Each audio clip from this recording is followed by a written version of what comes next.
Hey everyone, welcome back to another episode of One Bypass, One Stroke, One Survivor with my dad, Bill Daly.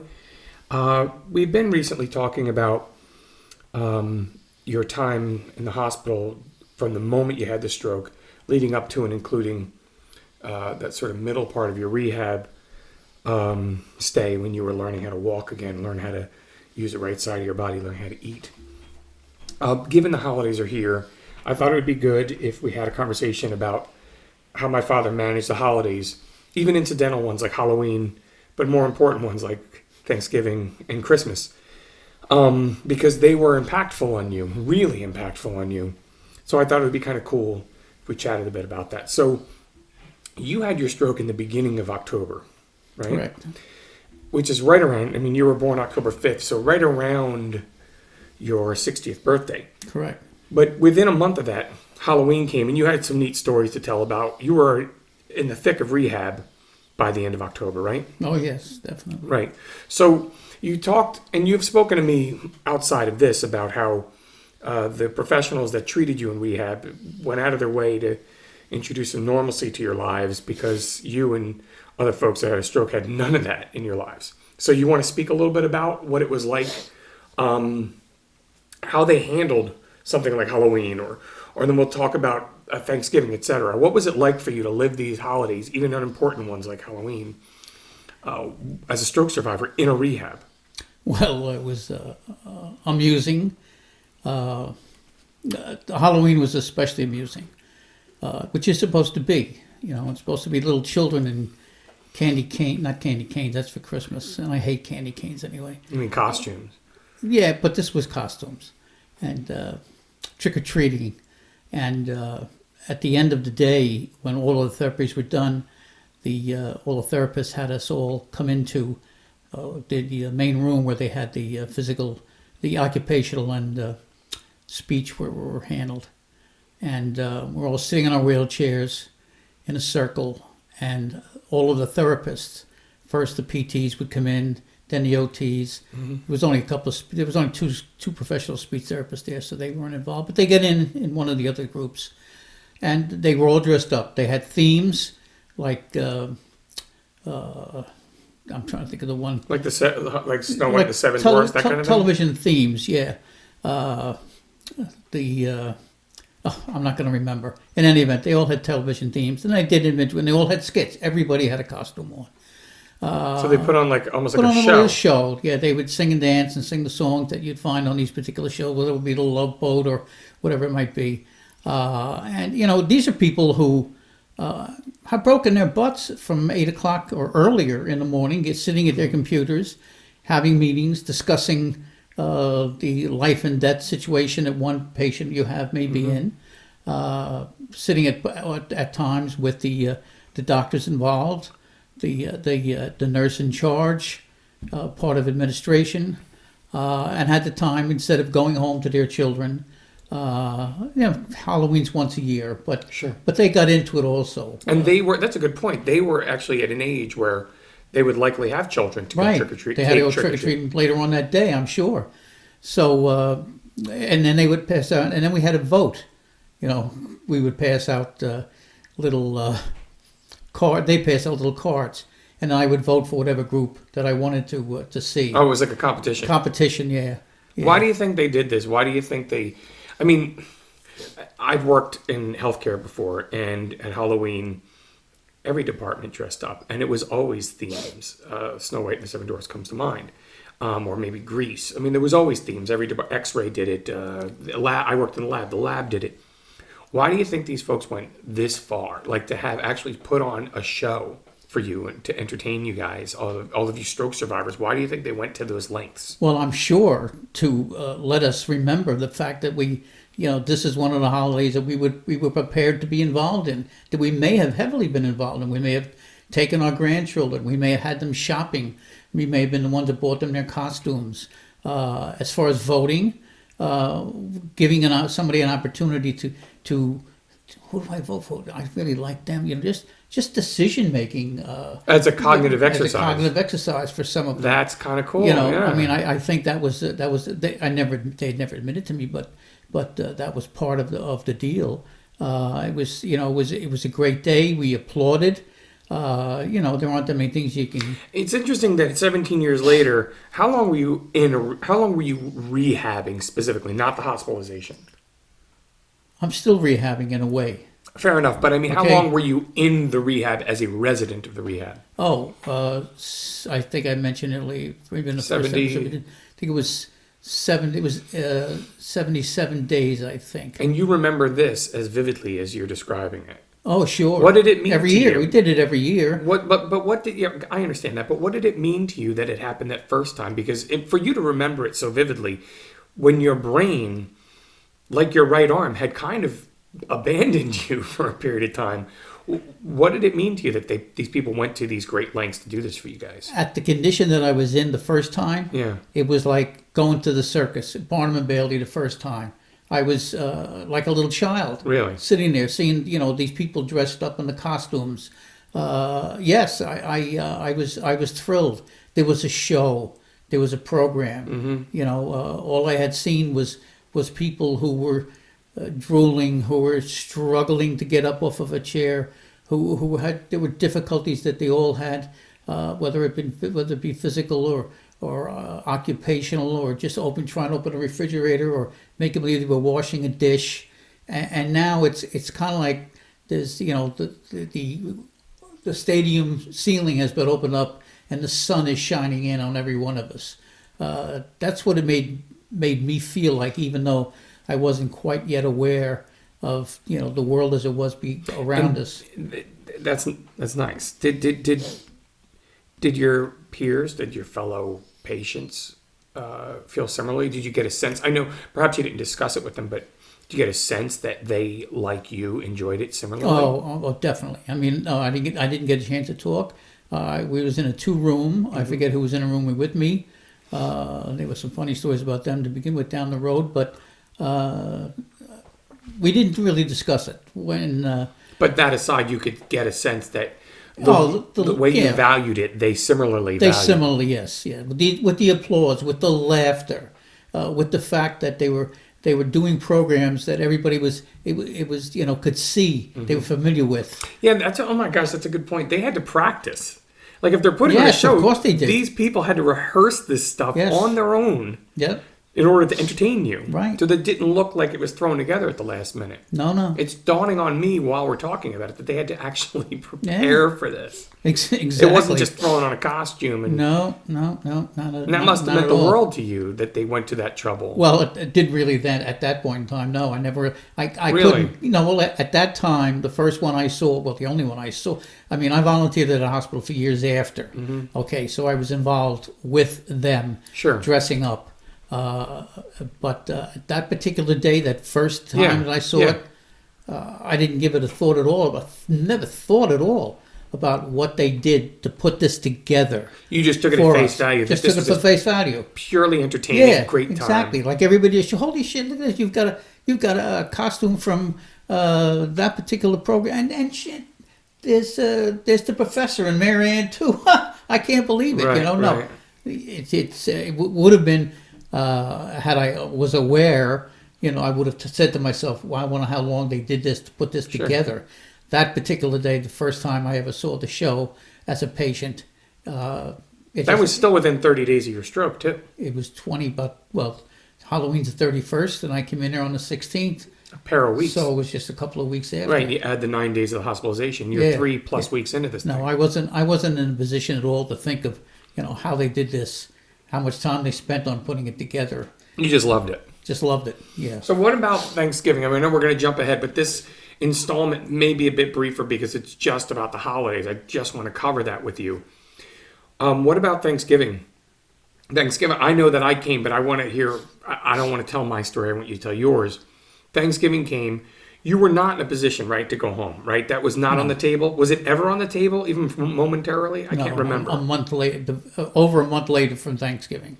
Before there was any serious consideration. Practice going home. Okay. Yes. Okay. Well, that's interesting, but we'll get to that in a minute. Tell me about Thanksgiving. So, in other words, Thanksgiving was never considered. It was always going to happen in the rehab. Right. Okay. So talk to me about your experience with Thanksgiving. They did it every year at Thanksgiving. I think it was the Tuesday before or maybe a week before. I forget again the exact date that it took place. It was the same day every year, time-wise. Either the 24th might have been a Wednesday one year, might have been a Friday the next year. And what they did is they had a couple of the doctors who would prepare these gigantic birds. And everybody that was in was an inpatient, because there were 79 patients in the whole hospital, but there were only 38 beds for inpatient. Okay. The others were subacute programs. They were inpatient. They were in the hospital, but they weren't covered under the inpatient program. They were they called it a subacute program. Which, for our viewers, in briefest terms, means what? Subacute. It's a step down. It's a step down unit. Your therapy may not be as long as it had been prior to. It's a situation where you're not quite well enough to be in a assisted living place or maybe a nursing home. You're much better than being in a nursing home, but that was called a subacute. It was just a step down area. Okay. So continue. I'm sorry. So of course the nurse in charge, I don't want to call the head nurse. It always seems so much of a minimizing of what she did. She would get the therapists around and they would ask everybody who would like to go. Not everybody came. Some people were too sick. Some people didn't like the crowds. Some people, if you're around that many people, it would get them very nervous. But I always remember seeing these two gigantic, well manicured turkeys that had been done and just ready to be sliced open. And then all of those therapists that were there on Halloween, quite a few of them stayed they were actually there. And they would assist. So, they would come around and they'd ask you what you wanted to have as, excess with your turkey, and they'd bring you a dish. I was just amazed. It was my first year, and they had Jell-O on the plate. And I don't like Jell-O, and I was trying to figure out where in the hell Jell-O came to play on the first Thanksgiving with the people from the Mayflower. What American Indians wanted it to be Jell-O, Where the hell did that come from? But it was on my plate anyway. And they sang songs. They had a young man, Peter was his name.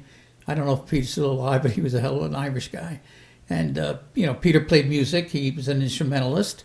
And sometimes I think there were times we may have sang Christmas carols.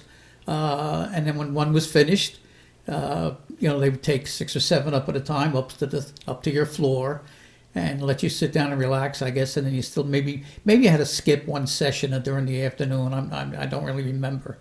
But personally, there were 2 incidences that I remember from my own vividly, which was funny that my daughter came to visit on Thanksgiving Day.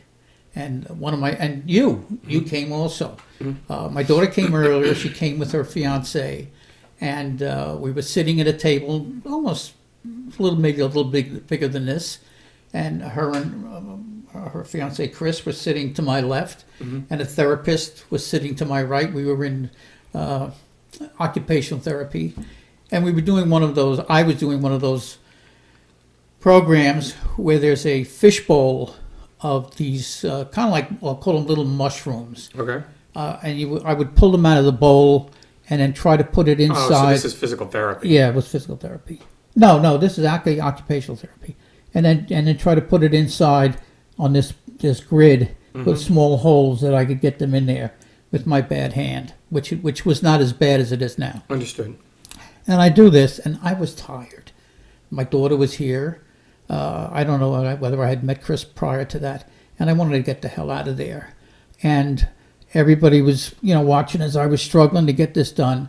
And I looked at it, and I says, "What the hell is that crawling on the wall?" And everybody turned and looked to see the mysterious object that was on the wall, which was nothing.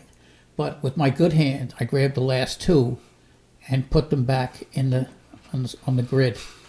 And it came to light because my daughter was laughing. You're out of the inheritance. She was laughing so loud that the other 2 came to realize what the hell had happened. And that mistake she made, because the therapist, they were there to make you work. Sure, yeah. She flipped the whole damn bowl over, and I had to do it all over again. And she was serious. And she was serious. Right. And This I had isn't funny to her. This is not, and it was not funny to me, believe me. Sure. You, on the other hand, were good enough to bring me food, Thanksgiving dinner, on Thanksgiving Day, which my wife, I told Anna to stay home because there was always 20 people or so at our house. Yeah, yeah. And you bought enough food for Quite a maybe few. 30, 40 people. Yeah. All the nurses got a chance to eat, Yeah. whether they had, I don't even say whether they had bought stuff from their home. They couldn't. Turkeys just started early in the morning. They take 20 minutes per pound, whatever it was. And we were thrilled. I was thrilled.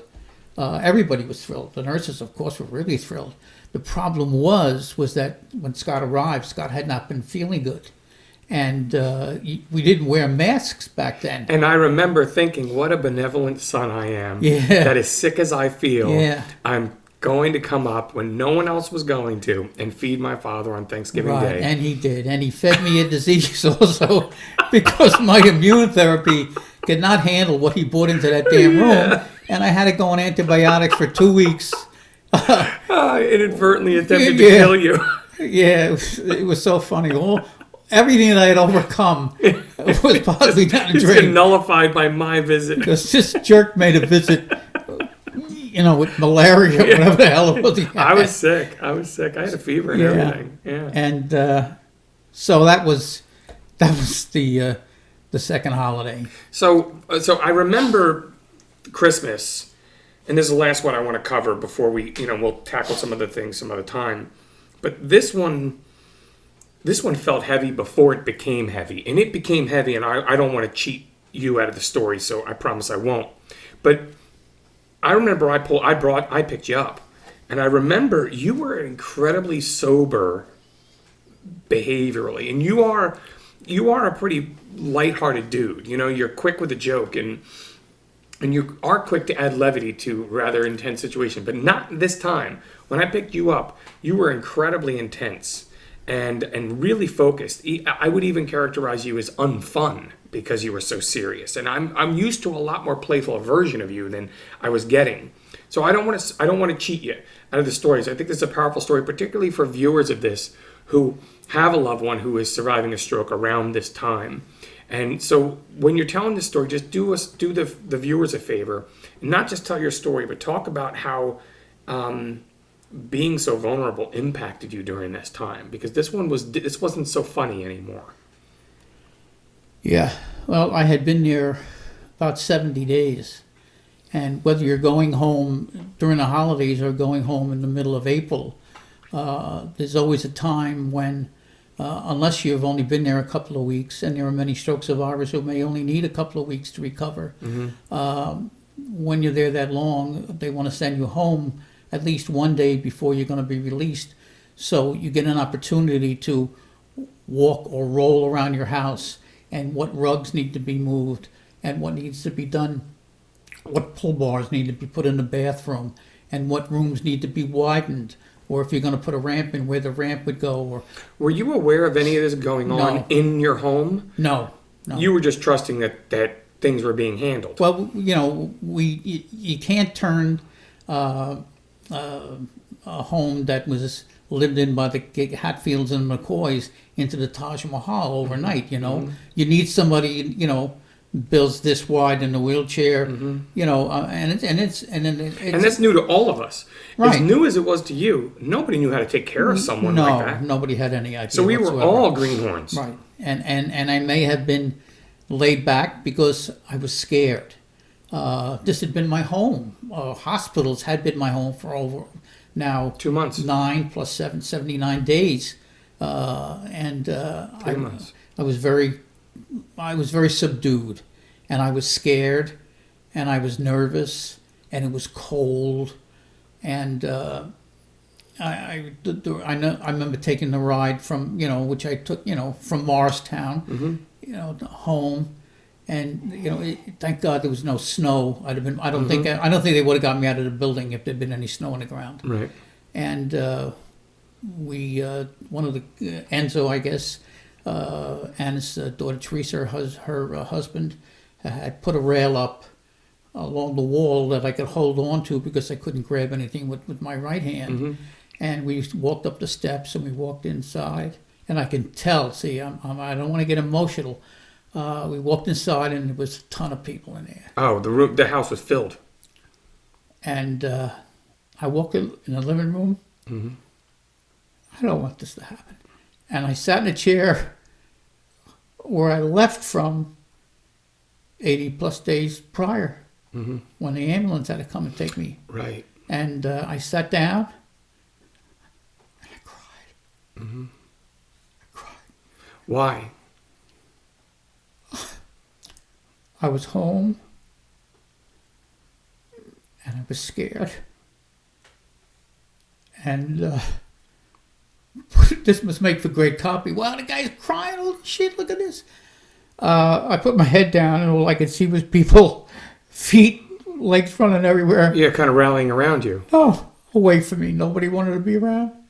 I can't believe. That's what I felt anyway. I put my hand on your shoulder. Well, I don't remember that. Yeah, Donna and I actually kind of orbited you, when you crumbled in that chair. So anyway, we got over that. But let's talk about it a little bit, and I don't mean to harp on it. I just think that you're doing people, and I mean this, I'm not trying to be glib. You're doing people a service by talking about these difficult moments, because you're not the only one who's gone through them. And as someone who has done a tremendous amount of public speaking, that these audiences are filled with people who could benefit from the transparency. You're willing to put yourself out there as the guinea pig. When you sat in that chair, I understand you're overwhelmed with emotion. We watched it. We watched you. And we were like, oh shit, what do we do with this guy? I put my hand on your shoulder and rubbed your back. I'm not asking you to remember it. You were in your own world. No, well, that's not important. But the point is that even though I put my hand on you, I still didn't know what the hell you were feeling. I couldn't imagine. I was embarrassed that I'm supposed to be this tough ass little hobbit, as you call me. You are only 5'5". I got to check the dictionary. Yeah, that is like Frodo Baggins. I got to go on Google and see, because those little bastards are a lot smaller than I am. Pretty small. I know it. So go ahead. And I was just overcome with emotion at being away from this T-shirt, being in front of all those people that I knew. Mm-hmm. I mean, I had seen you guys. Yeah. There was a lot of people there. Very close with that I hadn't seen, and I was thankful for being there, and I really could care less what rugs were there, how the width of this room was. I could give a shit less. Right. If I had to pull myself off the floor to go to get on the toilet, I'll get it done. Mm-hmm. And I finally pulled myself together, I guess, and I was approached quietly by a number of different people. Sure. Yeah, hey, Bill, how are you? And then at some point in time, we took a picture. We got a bunch of photos that day. Oh, I don't remember. I remember we were, everybody was crouched down, and I don't know if they were crouched down trying to make me feel good, because you were pretty serious. Because when they were crouched down, they were my size. Are they making fun of me or what? So, but the important part of that day, what was really the important part of that day, was getting out of there. My home with my family, my loved ones, my kids, their kids, Anna, her kids. I couldn't wait to get the hell out of there. And why is that? I needed to be back here.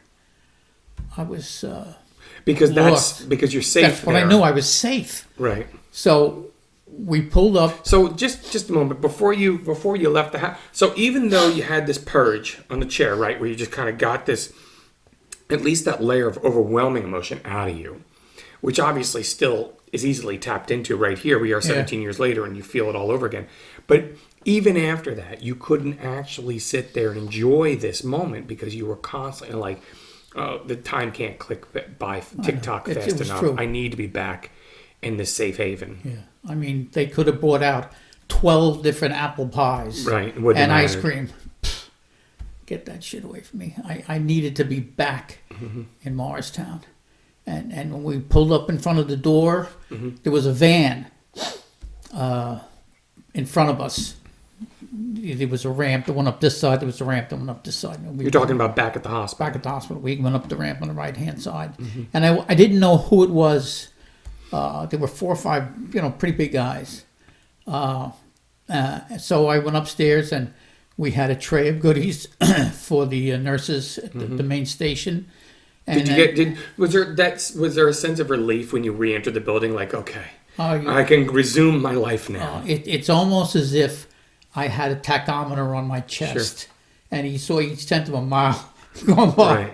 and I knew it was that much closer. Another question for you: even though, and we'll get back to what you're talking about in a minute, even though it was hell, right? It was emotionally exhausting, and you felt threatened by the entire thing. Did you still feel like it was necessary? It was a necessary sort of rite of passage to get you past that, and like you were inevitably going to have to face that kind of a dark moment to get, so that when you did go back again, you had already cut your teeth. Yeah, I cut my teeth. That was inevitable. I had to feel that way. If I had not made that trip, Right. And had to do it on the one day I was leaving there, and that's it. See you later. I'm Right. gone. Right. So it's like a dress rehearsal for Yeah, the real thing. exactly. And if I had cried emotionally as I did when I got there, if I had been, first of all, it was a great day for it to happen because it was during the holidays. Yeah. And everybody was going to be there. And listen, selfishly, everybody was overjoyed. As difficult as you're revealing it was on you, we were overjoyed that you were able to return to this life that, that was yours before the stroke took it from you. Right. So we were super happy to have you, even though it obviously took a toll on you. So anyway, you were saying you're back at the hospital. I'm back in the hospital. We then go into the therapist room, and we leave a bunch of goodies there for them. And then we turned around, and I was at the last room at the end of the hall, 309, I think my room was 309, 310. And I noticed at 306 or 308, 306 probably, in any event, a lot of flurry in there. And that's who came in the pickup truck. And that's why there were 4 or 5 guys. Because here was a man who was in excess of 300 pounds, who had been a professional wrestler, who was well known in his craft. Occupation, his craft. Mm-hmm. And, they had that many guys to come because they had to help him, from the wheelchair. I mean, he eventually got a bed where he could sit on the end of the bed, and it was like a conveyor belt, that would help him push him back. Mm-hmm. And I went into his room. I forget his name now. And how was your day? Good. How was yours? Fine. And then we both looked at each other. Mm-hmm. And it's amazing. We both were thinking the same thing. Because almost identically we said, I'm so happy to be back here. Yeah. This place is such a... I forget the word is used. I think I may have it in the book. I forget what we said. And I was so grateful to have these 4 walls around me. And even though most of the nurses that I knew weren't there because it was that particular day. Sure. And he said this, identical, exactly what I was thinking. He was thinking. I don't know whether or not he was thinking that hours ago when he was out. I'm sure he was. I'm sure he, possibly was. But, and then we parted company. I forget who it was. I don't know if it was you that took me home again. I did. You took me home. And we parted company. And, it was I couldn't, it was almost as if the sheets, as I laid down, just wrapped themselves around me like a little... Embrace you. Embrace like me. You were a swaddled baby. Thanks, you're home now, honey. Yeah. Feel okay. Yeah. So if you enjoyed this conversation, say so in the comments. And of course, if you didn't, please say so. We just want to hear from you either way. And if you have a suggestion on a topic that you'd like us to address, anything at all, maybe it's just literally getting on and off a toilet, or showering, bathing by yourself, doing things that we all take for granted that as a stroke survivor are require sort of a specialty nowadays. Say so in the comments. We'd love to hear from you, and we'll definitely make episodes from it. So that's it. Thanks, everybody, and thanks, Dad. It was a great conversation. Okay.